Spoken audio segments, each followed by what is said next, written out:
Just as for the domain hosting, you have multiple choices when it comes to hosting of your actual email accounts. So one of the options is Zoho.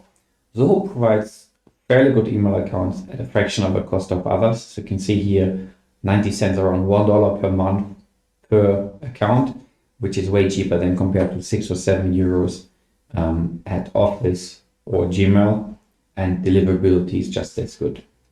Now let's take a look. Here from the options, the MailerLite account is completely sufficient. So you don't need to go with Premium or the Workplace, just the MailerLite, you can go with that.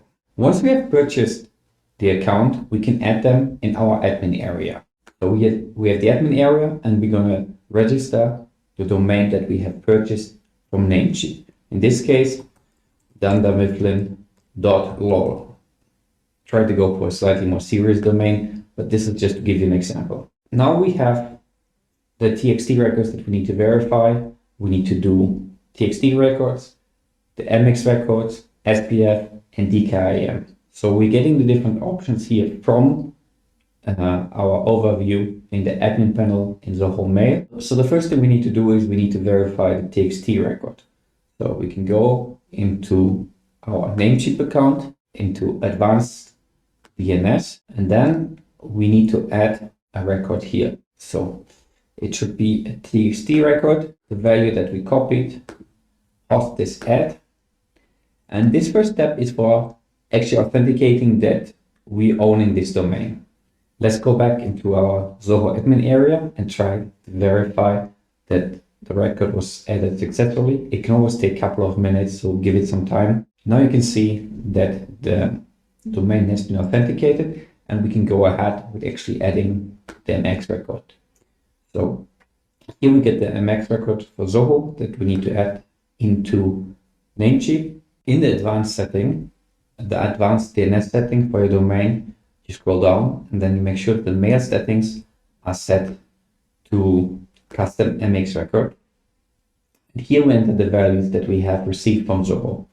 So MX, so priority 10, and then mail server, we can copy paste. Next, we take the next value, 20 and 50. Now that we have this set up, we can go back into Zoho and then verify our MX records.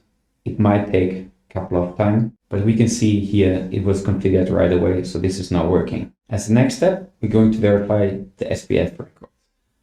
So we're getting the SPF records, we go back into our area, we're adding a TXT records that we copy paste. Once we've added this, go back into Zoho, and now we can go ahead and try to verify it. Once again, this might take a couple of minutes, so if it doesn't work the first time, give it some time.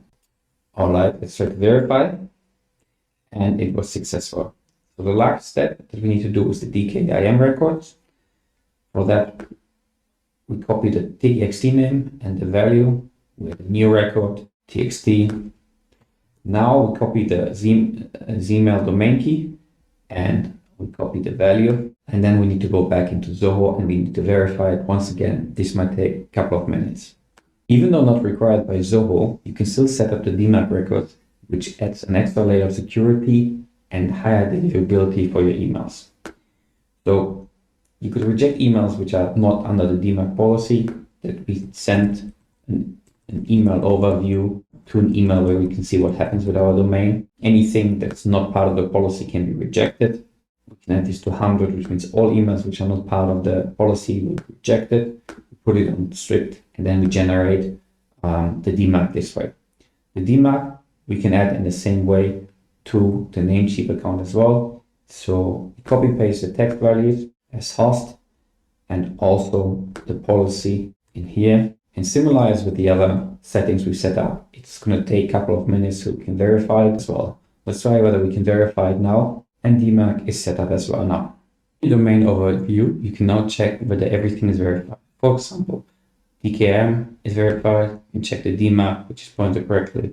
SPF we checked, and MX. So now everything is set up and we can move to the next step.